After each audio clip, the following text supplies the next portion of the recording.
'Tis the Adam Ragusea Pod, episode 21, available from any pod distributing establishment. Today we'll talk about why folks in East Asia seem to eat out way more often than their counterparts here in the West. But first, on an arguably related topic, let us consider a real thing that is known as fried rice syndrome. Ask Adam. All right, so I've got a science-y cooking question I've been wondering about for a while now. And it's about avoiding the danger zone when you're cooling down a large volume of material, like in the fridge or something. And how, there's all these different recommendations, but you hear things like, okay, you have a big pot of soup and you just stick it in the fridge. That's bad because somehow by cooling the outer parts, it insulates the inner parts and they stay in the danger zone for a longer time than compared to if you just left that soup outside at room temp and then put it in the fridge. And I'm kind of confused on that. But even apart from that, just I've recently cooked some Indian food with one of my friends, and I found out she, particularly with rice, she would cook the whole thing and then leave it on the stove, turn it off, and leave it out after it's done, leave it out overnight in room temperature with the rice, come back the next day and then heat it up and have it later. And it like deepens the flavor. But I'm thinking about reheated rice syndrome. I'm thinking about that danger zone overnight. And she's like, well, no, we don't put it in the fridge because then it's going to go bad. It'll go off. And apparently it does. Like it starts to smell more if you put it directly in the fridge when it's still hot. Okay, I'm going to stop you there. So let's start with leftover rice syndrome. Okay, so leftover rice syndrome, that is 100% real. That is a real thing. Some of the other things we talked about there, not so real, and we'll swing back around to those. But leftover rice syndrome, or it's also known as leftover rice poisoning, sometimes called fried rice syndrome or fried rice poisoning, that is 100% real, a documented thing. Nobody knows how widespread it is, as is generally the case with relatively mild foodborne illnesses.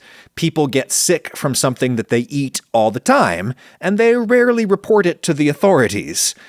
Plus, you usually have no way of knowing which thing you ate made you sick, because these infections, when they are infections, they have incubation periods. It's many hours or even days before you actually get sick. Therefore, probably was not your most recent meal that made you sick. But sometimes the source of the infection is clear as day because a whole bunch of people ate the same thing and they all got sick in basically the same way around the same time. This is called an outbreak, and one such outbreak of leftover rice syndrome was documented in a Berlin kindergarten in the year 2007. And to understand this story, you have to understand that Germany is the home of kindergarten. That's why kindergarten is a German word. They go hard on kindergarten there, and children typically attend for multiple years. In the US, we only go to kindergarten for 1 year.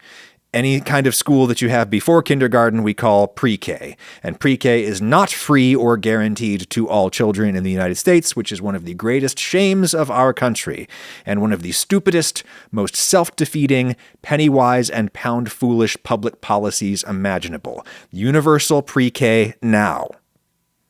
Anyway, at this kindergarten in Berlin, they had 137 children ages 2 to 6, because they go hard on kindergarten in Berlin.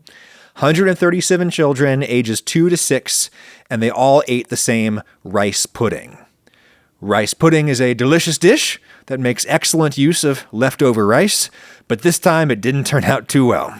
Within 24 hours of eating the rice pudding, 31% of the kids who ate it suffered terrible vomiting and or diarrhea, as did 17% of the adults who ate it. Stuff like this always hits the kids way harder, kids and old people. So given the size of the outbreak, and I'm sure given that it was little kids, the public health authorities in Germany got involved and were able to swoop in and gather some vomit samples. Great work if you can get it. And in one vomit sample, they found Bacillus cereus. They don't know for sure if Bacillus cereus was the culprit here, but it really fits with all the other facts of the case, so they're pretty sure that was it. Because all the kids ate the same rice pudding. Rice is often contaminated with Bacillus cereus or its endospores. Bacillus cereus is a common soil bacteria, so it's easy to imagine how it could get into all kinds of produce, and apparently it's in lots of starchy crops, but like rice in particular. But the thing that makes it so special is that it is a spore-producing bacteria. Not all bacteria do this. Bacterial endospores are not used for reproduction the way that like ferns and funguses use their spores. A bacterial endospore it's like a safe. Or it's like a safe room. A safe room inside the bacteria's little house. Its little unicellular house. Endo means inside, right? So when the bacteria faces adverse conditions, like being deprived of water inside a bin of rice that is being dried, those are adverse conditions for a bacteria. When that happens, they stash their genetic material inside a safe room, and the rest of the organism effectively dies. As is generally the case with all spores, these endospores are incredibly tough. They can survive all kinds of extreme conditions because they aren't really alive. They're like the blueprints for life, not life itself. Cryptobiotic is, I believe, the term for it. The endospores of Bacillus cereus can even withstand a boiling pot of water. So you boil your rice, which has these endospores inside it potentially, and then you let the rice cool down. Once it cools down below 135 Fahrenheit, 57 C, it enters the danger zone. That's the temperature range in which most bacteria are most active. And now, instead of being marooned in a desert of desiccated rice grains like they were before, these spores suddenly find themselves in a lush, wet, nutrient-rich environment. Your food. So it's time to come back to life. The endospore effectively regenerates the original bacterium from whence it came. And then it gets to work eating and reproducing, and eating and reproducing, and in the process it creates a toxin called cerulide. And this toxin destroys mitochondria and it makes you throw up. So there are two different bad things that can happen in this scenario. One is that you cook your contaminated rice and then you leave it around in the danger zone for way too long. The spores snap to life and live long enough to make enough of this cytotoxin, this cerulide. They live long enough to make enough of that in the rice to make you sick when you eat it. And then maybe you cook the rice again before you eat it. You reheat it. Or you cook it with milk and sugar and spices to make rice pudding for a bunch of kindergartners. The bacteria die when they get cooked. But the toxin that they made while the rice was sitting around in the danger zone, that toxin is pretty heat resistant and acid resistant also, apparently. You eat the reheated rice or the rice pudding or the fried rice that you made with the leftover rice, and then pretty fast, within 1 to 5 hours, you just start puking your guts out. This is food poisoning, going by the narrow medical definition of the term. Colloquially, we use food poisoning to describe like any foodborne illness, but scientists reserve that term for illnesses caused by the toxin that's already present in the food. The other scenario is you don't reheat the rice, or you don't get it hot enough to kill all the bacteria, and you end up ingesting a lot of live bacteria instead of, or in addition to, the toxins that they've already created inside the food. This results in a foodborne infection rather than food poisoning. After a somewhat longer incubation time, 8 to 16 hours in the case of Bacillus cereus, you end up with other problems, more like diarrhea in this case, because the bacteria are alive in your intestines making their toxins. In that outbreak in Berlin, Everybody was fine. Nobody had to go to the hospital. Everybody felt better after a day. Think about how often you get some tummy troubles and you don't inform your doctor, let alone your local public health department. This is why we don't really know how much foodborne illness is out there, particularly with the relatively mild ones. And this leftover rice syndrome, from the case reports that I've been able to find, is usually relatively mild, but I did find some mentions of fatal cases. All of them, the ones that I found, were infants, babies. Little kids and old people, they're the ones you got to worry about most of the time with this stuff. It's also known as fried rice syndrome, of course, because fried rice is classically made with leftover rice. You let the rice sit around for a long time, spends a lot of time in the danger zone, the spores come back to life, and even if the bacteria die in the wok while you're making your fried rice, their toxins are pretty heat stable, and 1 to 5 hours after you ate your lunch, you lose your lunch. And this whole thing about like the rice tasting bad when it's cooled in the refrigerator, I don't know. Maybe that's a thing. If it's a thing, it would maybe be caused by like other foods that are in your refrigerator putting off strong odors and those odors being absorbed by the rice. That's the best theory that I can come up with. Your best defense against this fried rice syndrome, or whatever you want to call it, your best defense is to eat your food right away, of course. Do not save it for leftovers. But I understand you might want to because, fried rice is really good. If you are going to try to keep it safe for leftovers, the key is to get it out of the bacterial danger zone as fast as possible. Get it below 5°C, 41 Fahrenheit, as fast as possible, so you get minimal microbial growth and metabolism that could make you sick later when you eat your leftovers. This claim that it's somehow more dangerous to cool your food in the fridge as opposed to on the counter, that claim is bunk. According to every food safety authority that you could think of. Google, is it actually bad to cool food in the fridge? And the NHS, the CDC, they all have pages saying, no, that's stupid, the fridge is fine. With a few important caveats. 1, people tend to seal up their food before putting it in the fridge, right?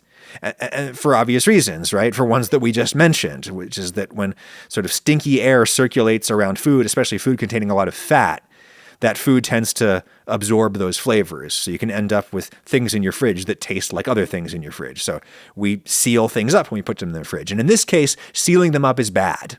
Sealing up the food, the hot food, that's going to slow the cooling process. Let your food steam out on the counter first. Allowing the steam to escape has got to be the fastest way of cooling down really hot food in most common everyday circumstances. Do not get in the way of that process. Steam is lots of energy rapidly leaving your food. Once the food has finished steaming off, then sure, cover it up and put it in the fridge. It'll cool faster in the fridge than it will on your counter, says basic thermodynamics.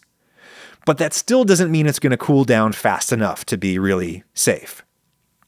With really large quantities of food, things with, lots of thermal mass and not a lot of surface area relative to their total mass, these big quantities of food, these can cool down really slowly, even in the fridge. The fridge ultimately is just cooling stuff down with air, and air is just not the most thermally conductive medium available to you. Water is. So I will sometimes cool stuff down in a water bath. You've seen me do this on the internet with stock. Stock is an incredibly nutrient-rich, low-acid environment, very hospitable to germs, and it's one of these things that people do tend to make in ginormous quantities at home. So what you do is you take your bowl of the freshly made stock, you nest it inside an even bigger bowl that has cold water and ice in it, and you just stir the stock around to bring more of it in contact with the bowl, which is where the actual heat transfer occurs. Metal bowls are way better for this than glass because metal bowls are generally more conductive. They do this kind of thing in restaurants all the time because they're always dealing with huge quantities in restaurants, and they therefore have the giant bowls and giant pots necessary to execute this procedure. If you don't, Well, one trick is to keep like frozen bottles of water in the freezer and then drop those into the soup to cool it down. Granted, if the bottles are plastic, there is conceivably some risk of bad things in the plastic leaching into the soup if it's really hot. And if the bottles are glass, I suppose there's some risk of them shattering from thermal shock. One thing that I do sometimes is I will over-reduce my stock, and then I will cool it down by dropping in ice cubes, just naked ice cubes. The ice cubes add water, but I over-reduced the stock, so it all works out. Depending on the food, the easier option might be to just break your huge mass of hot food down into smaller quantities, thereby increasing their surface to mass ratio. Break it down into several smaller containers and put those in the fridge. Or, in the case of rice, you can spread the rice out onto a wide surface and get it into a very thin layer where it's going to get lots of air exchange and it's going to cool off really fast, the way that they do it at sushi restaurants. Of course, that requires you to have a really wide, clean surface on which to spread your rice, which you might not have at home. Luckily, this is less of a problem at home because we usually aren't cooking giant portions of food to be reheated later. With the notable exception these days of like meal prep, gym rat meal prep, which often involves rice, right? Your chicken and rice and broccoli. So if you're going to do that, one thing you want to be careful of is that you don't overwhelm your refrigerator. If you put in a huge amount of hot food into your refrigerator, even if you've like broken it up into, lots of individual small containers as you would do for meal prep, if you put too much hot food into your refrigerator at once, you might raise the temperature inside the fridge into the danger zone. And then all of your other food in there can start growing bacteria, which is not a great scenario. But hey, coincidentally, refrigerators have thermometers. It's almost like they were designed with this possibility in mind. So, check your thermometer. Good luck. Hi, Adam. I'm Sam. I'm from Hong Kong, and I was wondering why eating out at sit-down restaurants is viewed so differently in the West compared to Asia. Here in Hong Kong, eating out every day is considered a common thing across all social stratas because there are sit-down restaurants in all price ranges. As far as I'm aware, the same phenomenon is true in other Asian countries like Japan, Taiwan, and Thailand, etc. as well. In the West, as far as I know, this would be unheard of because doing so would break the bank. Of course, there are takeout restaurants and fast food, but even eating at these places would not be a daily occurrence. Is there a reason why the eating out culture developed so differently between the two regions? Thanks. Eating out has become much more widespread in the US than you might imagine, Sam. Indeed, it's become more widespread than many people in the US even seem to imagine, and I will get back to that. But nonetheless, I do think you've put your finger on a real thing. I expected to find some economics literature, like directly answering your specific question, and I didn't find any. I found some related bits of scholarship that informed the answer I'm about to give you. I have to imagine that there is like an econ paper out there on this exact phenomenon, and I'm just not finding it. If it really doesn't exist, then an econ graduate student in the audience should go and write that paper, like right now. I imagine there are such people in the audience. Econ is a great major. I am not an economist, but I'm pretty sure that the hypothesis I'm about to lay out is like roughly on target. Why do people in East Asia seem to eat outside the home more frequently than people in the West do? The ultimate explanation, I think, is the same ultimate explanation for basically everything else that is exceptional about East and Southeast Asia, and that is rice. Rice explains it all. It's the rice show today. Rice theme. Rice Week on the Ragusea Pod.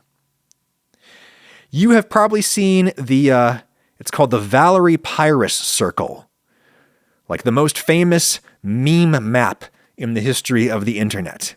It was made in 2013 by a Redditor from the US with the name Ken Myers, Reddit name Ken Myers, and then it was subsequently refined by an econ professor named Danny Kwa, who was at London School of Economics at the time. Now he is at National University in Singapore. And Dr. Qua's slightly more accurate version of the Valerie Pyrrhus Circle centers on the town of Mong Ket in Myanmar. So within an approximately 4,000 kilometer radius of that point in Myanmar lies more than half of the extant human beings. That circle loops around China and India and down around Indonesia and then up around the Philippines. And Qua's more accurate circle does not even include Japan. It's like a little corner of Japan, the very southernmost tip of Japan. Even without Japan, more humans live within that circle than outside of that circle. This is particularly mind-blowing to those of us in the West who naturally have a Western-centric view of the world. But the human world is objectively Eastern-centric. That's where most of the humans are, because rice.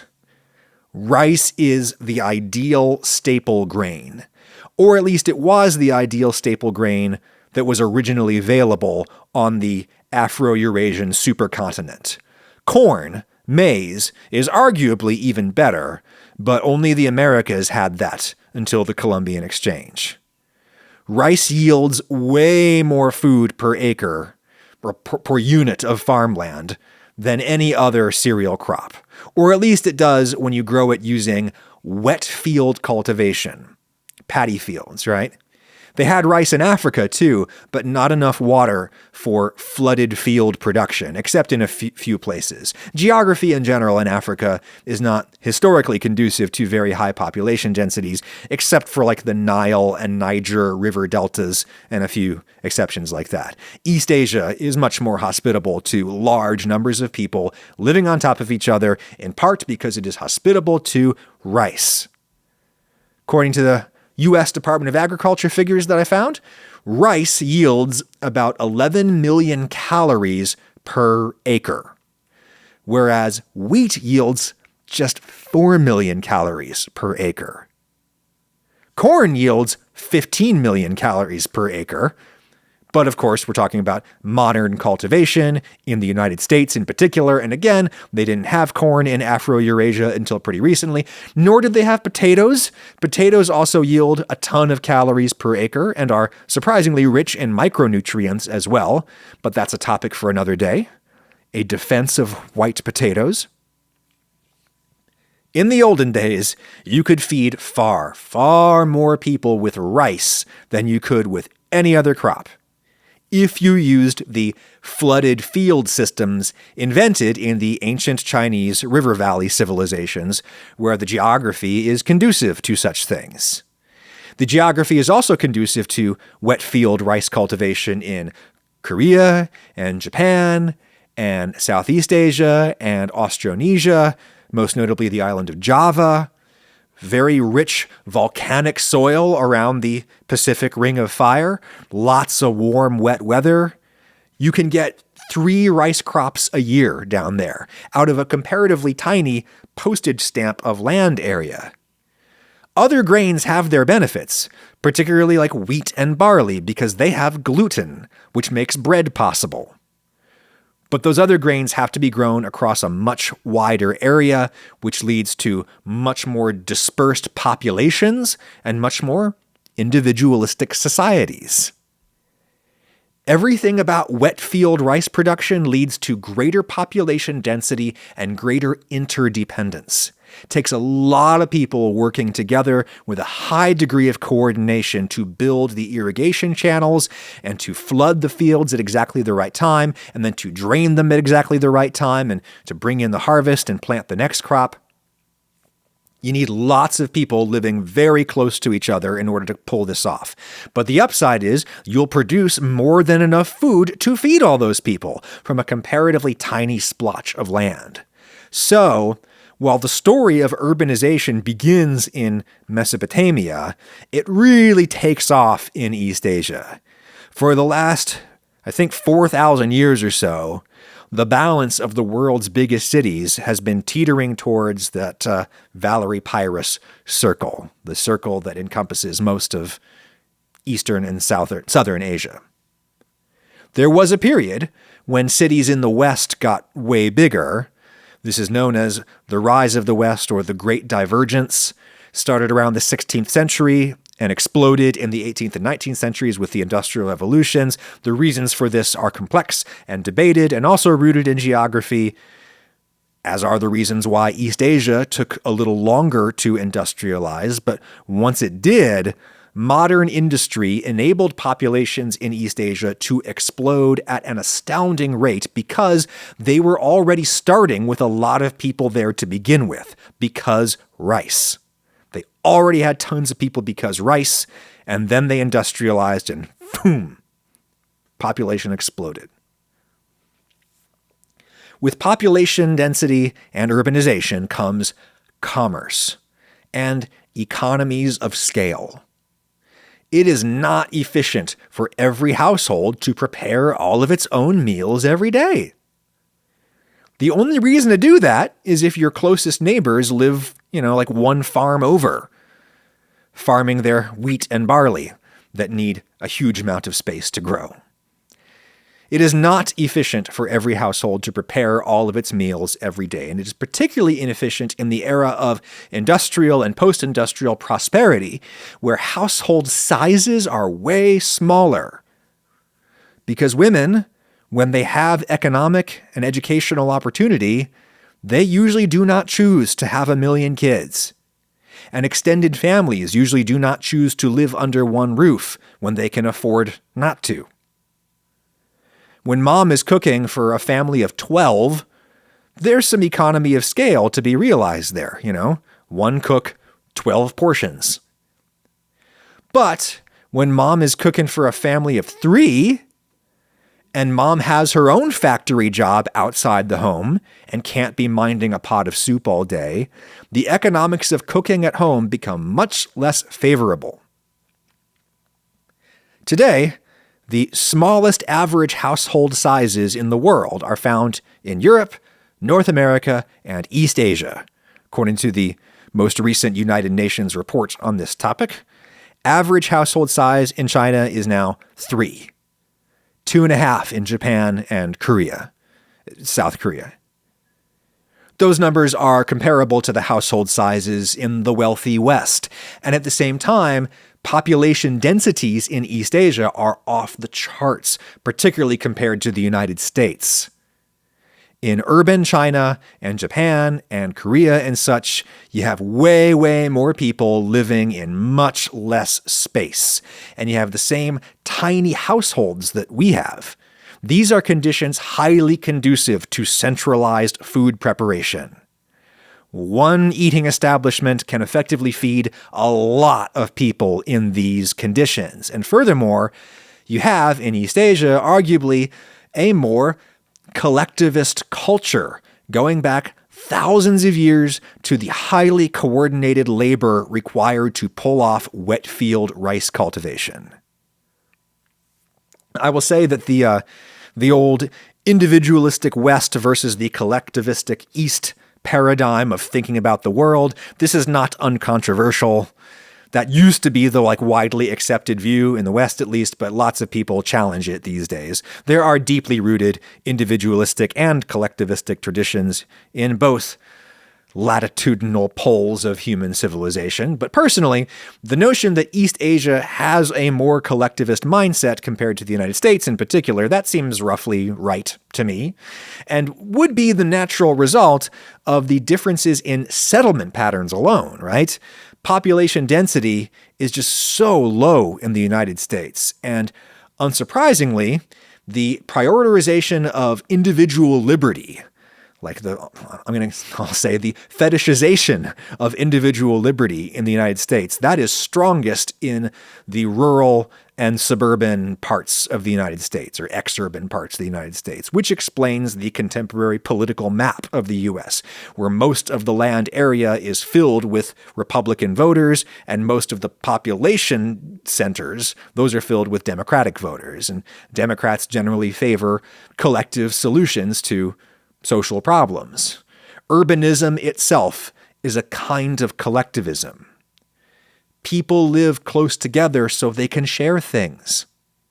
They can share the same defensive walls to keep out marauders, right? That was probably the first reason to build a city. And they can share the same transportation and sanitation systems, and they can share the same giant pot of rice. East Asia has a bigger and deeper tradition of urbanization. Therefore, I think East Asia has a bigger and deeper tradition of sharing. And prepared food establishments are a form of sharing. Actually, I was reading one paper on this topic where the author said, no. It is physically impossible to share food. Two people cannot eat the same food. It's not sharing. It is commensality, which is the act of eating together. Each individual eating their own individual portions of food right next to each other. Fine. Granted, it's commensality, but what commercial eating establishments allow people to share, if not the food itself, is the kitchen, the equipment, and the labor necessary to prepare 1 million individual portions of food. Now is when all of the Marxists will come into the comment section saying that commerce is not actually a kind of sharing. And granted, sure, you could look at it that way. I look at it that way sometimes. I am sympathetic to that worldview. But certainly, commerce results in economies of scale, which is why almost everybody does commerce, even in the ostensibly communist China. Another thing about China is that fair labor standards are generally lower there than they are in the wealthy West. Less so Hong Kong, where you are, Sam, but mainland, right? Fair labor standards, environmental standards, work safety standards, all generally lower in mainland China, right? Which is why it's far cheaper to make things in China, which is why everything is made in China. Fresh food preparation is a very labor-intensive business, and you might be able to do it a little more cheaply in places where you don't have to pay your employees as much or pass as many health and safety inspections and such. Maybe that's why eating out is so accessible in parts of East Asia, but that's pure speculation on my part. I have no idea if food service workers in mainland China are treated any worse than they are in the United States. They're treated pretty horrendously here in the United States. But labor cost is certainly highly relevant to the cost of prepared food, particularly food prepared in a restaurant, which is specifically what you asked about, Sam. You mentioned sit-down restaurants being far more popular in the East.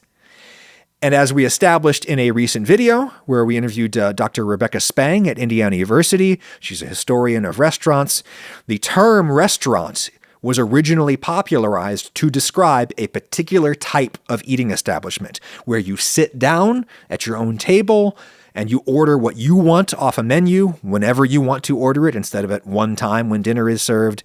That is the opposite of like street vendors or inns or pubs that served food family style, usually at like one time of the day. Sitting at a table whenever you want and ordering whatever you want off of a menu. This style of service was pioneered in modern Europe, at least in the 18th century in Paris, by establishments that served bone broth as the same kind of basic health scam that bone broth is again today. Supposedly restorative bouillons. That's where the word restaurant comes from, restorative bouillons. The bone broth fad went away for a time, but the style of service remained and spread throughout the world with Western colonialism, which was enabled by the Great Divide, the rise of the West. The French and British and the Portuguese, they did bring restaurant-style service to East Asia. That is true. But it is also true that they had it in East Asia several centuries earlier. They had it and then seemed to lose it for a time. Restaurant-style service is documented in Song Dynasty China starting in the 12th century, when China reached a peak of, or an early peak of urbanism and cosmopolitanism, and that peak subsequently waned for several centuries.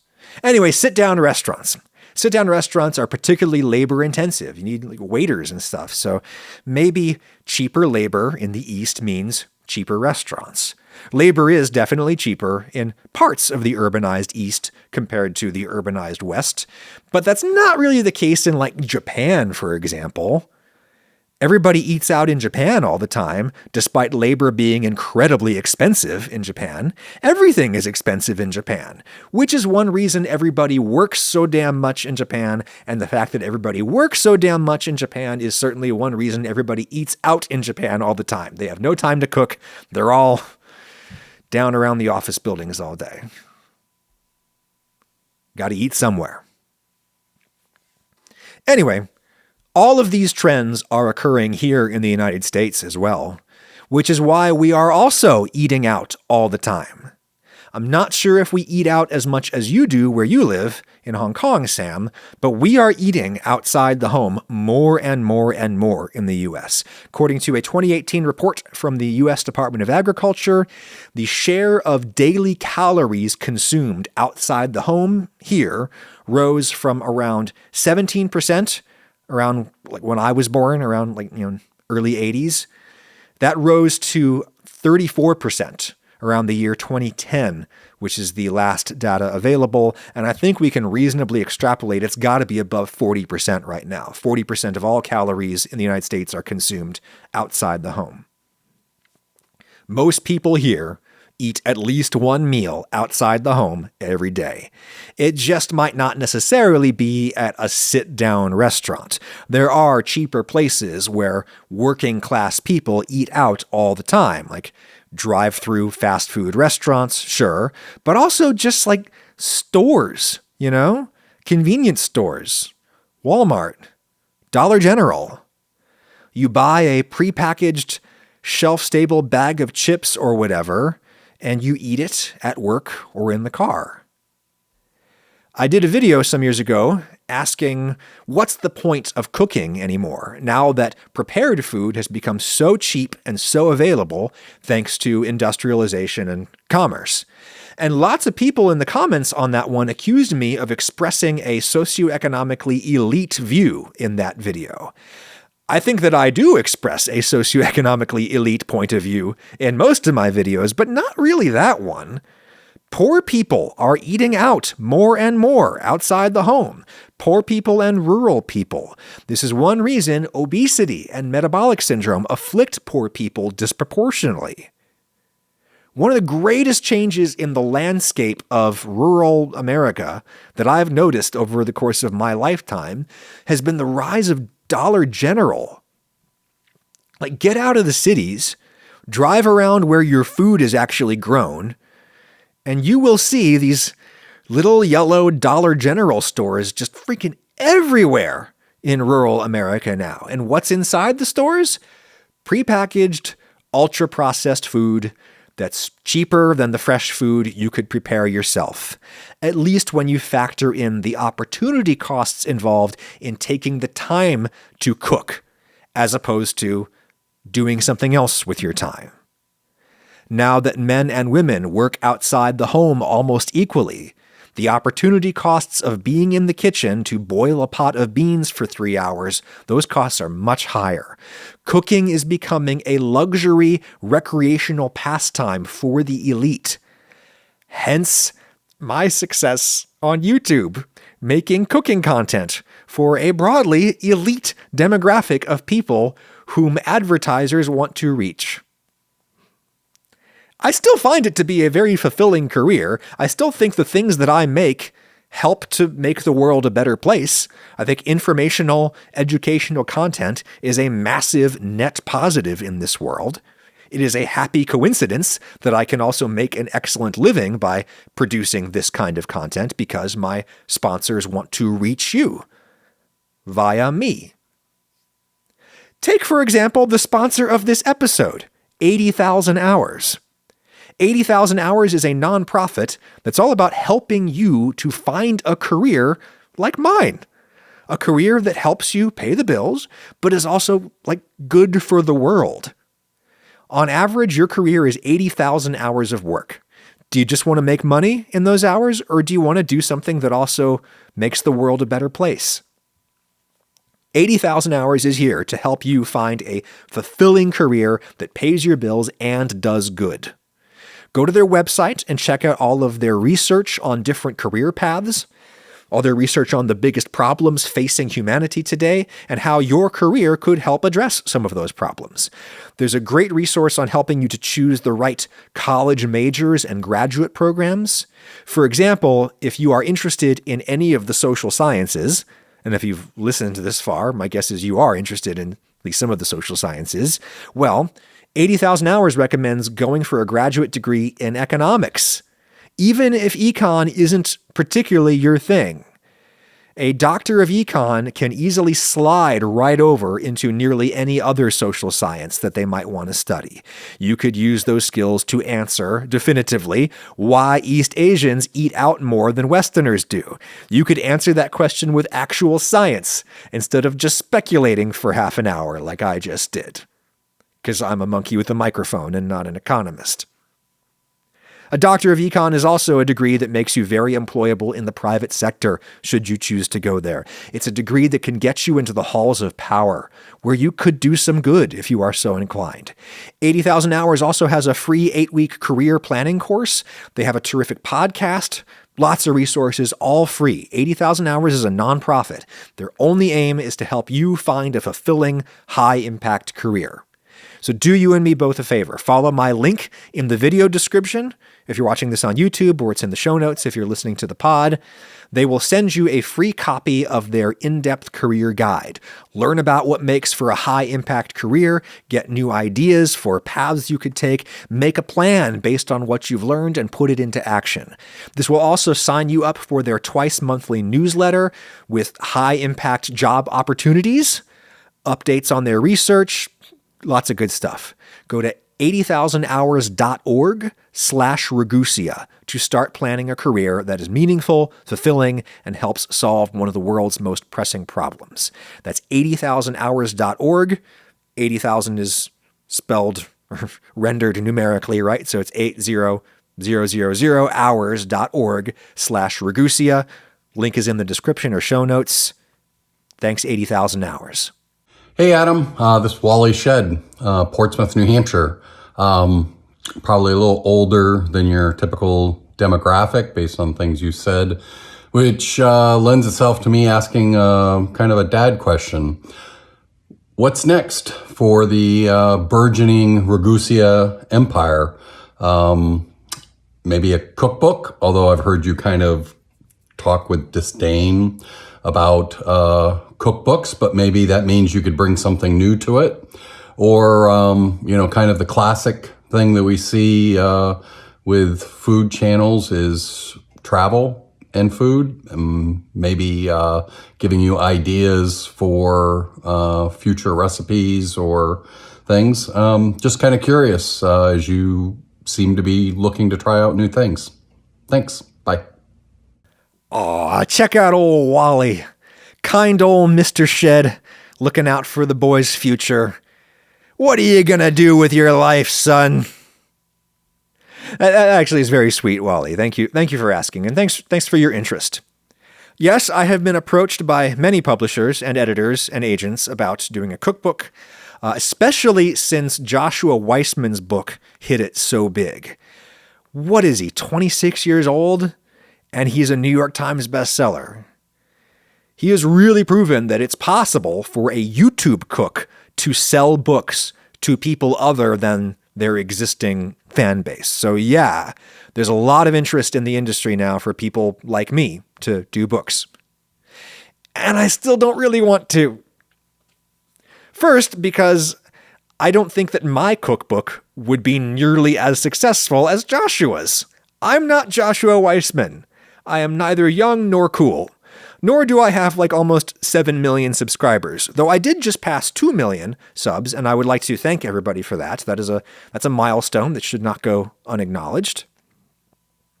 I think I could write a book that would sell okay, but there's really very little money to be made in a book that sells okay, especially compared to doing what I already do with most of my time. Making videos, and to a much lesser extent making pods, this pays great, and it occupies me constantly. I still work way too much. I need to throttle it back. We were on vacation the other week, and Lauren said to me, she said, look, you're 40 years old. You need to stop thinking about life as being a thing that you're getting ready for. Life is now. This is it. And of course, my kids are only going to be kids once, so I really need to start working less, not more. To do a book, I would have to do a lot of work. And it would be new work, right? Like new tasks that I'm not used to performing. New work takes way more mental energy than old work, the work that you're used to doing. And a book in traditional publishing would also require me to work with other humans in ways that I've gotten very comfortable avoiding. Unlike some of my peers on YouTube, I don't really collaborate with anyone, at least on the editorial side. I don't work with an editor or a researcher or a producer. I make my content entirely by myself. My only business associates are my wife and my agent. Colin West, Solaro Management, the best. Colin sells all of the sponsorships and works with me on merch sales and such. Colin and Lauren are both invaluable to me. I sometimes feel like I am married to both of them. But the creative aspect of what I do is entirely my own, and I wish it to stay that way. I'm not excited to bring a book editor and a publishing house into my creative process, and I see little reason to do it given how terrible the traditional publishing business has gotten. It's a real rough gig being in that business. I've seen it close up. If I could write like a #1 best-selling cookbook like Joshua did, then I'd come out ahead on that deal and it'd all be worth it. But I just don't think that I could write a #1 best-selling cookbook. I think that I would be a mid-list cookbook author, which is still a great gig if you can get it, especially compared to like a real job. But I have a better gig, which is the one that I'm doing right now. The main reason that I do want to do a cookbook is fan service. Like, I owe you everything. And many of you have said that you wish that you could access all of my written recipes in one place instead of having to like copy and paste them out of my YouTube descriptions. I would like to give you what you want. I owe you. So I do see myself doing some kind of like self-published cookbook at some point, probably just digital, but maybe we could do like a little, black and white print run or something.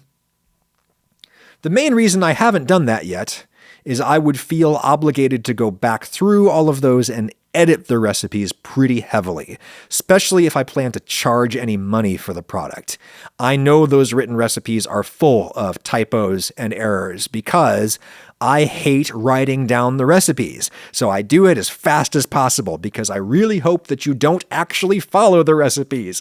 I hope that you just watch the videos to get ideas and then you go and you improvise your own recipes because I think that's a far more natural and pleasurable way to cook at home. But maybe that's me projecting my own way of working and my own way of learning on all of you who might learn and work in other equally valid ways.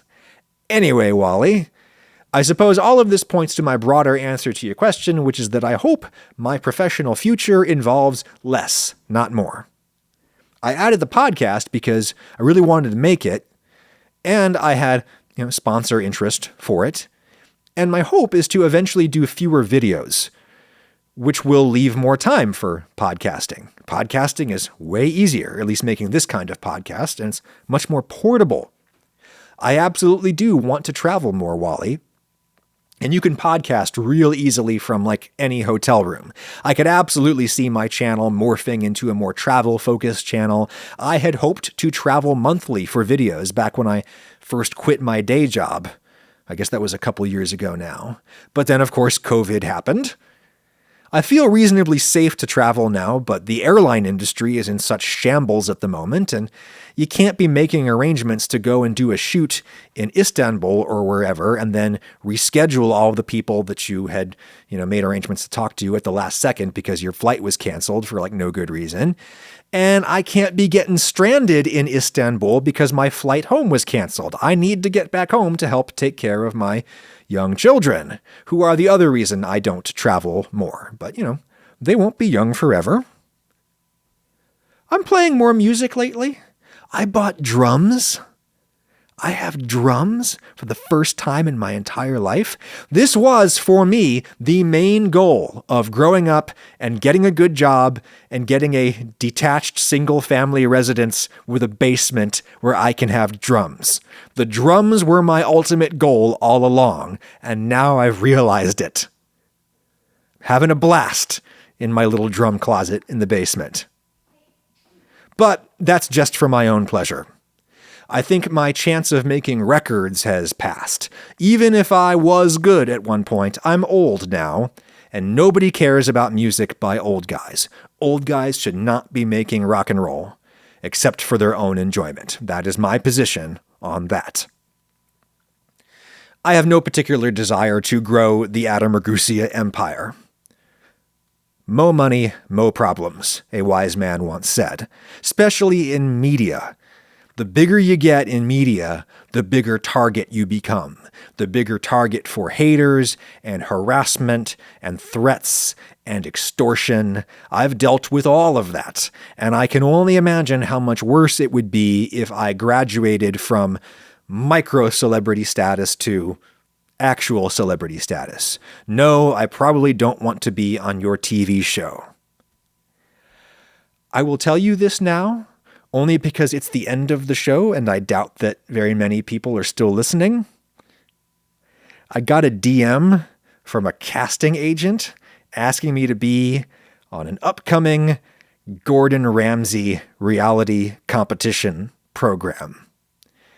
And out of all the things that I could do with my career and my life right now, that may be literally dead last.